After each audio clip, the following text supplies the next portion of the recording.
Orange இருந்தது. அதுக்கு பெயர் சின்னா. மற்ற ஆரஞ்சுகள் எல்லாம் பெருமையா, நாங்க தான் ஜூஸுக்கு ருசி தரோம், எங்ககிட்ட தான் விட்டமின் சி இருக்கு அப்படின்னு பேசிக் கொண்டிருந்தது. ஆனா சின்னா மட்டும் சின்னதா இருந்தாலும் ரொம்ப நல்ல மனசு. ஒரு நாள் தோட்டத்துக்கு ஒரு குட்டி பையன் வந்தான். பல நாட்களா நல்லா சாப்பிடாத மாதிரி பலவீனமா இருந்தான். மரத்துல இருந்த ஆரஞ்சுகள் எல்லாம் சிரிச்சுக்கிட்டு பாத்துக்கிட்டே இருந்தது. ஆனா சின்னா மட்டும் மெதுவா மேலே இருந்து விழுந்து அந்த பையனின் காலடிக்கு உருண்டு சென்றது.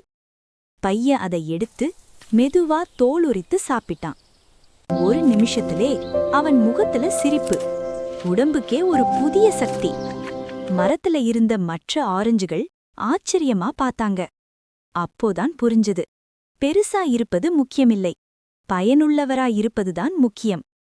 அந்த நாள் முதல் சின்ன ஆரஞ்சு அந்த தோட்டத்தின் சின்ன ஹீரோ ஆனான்.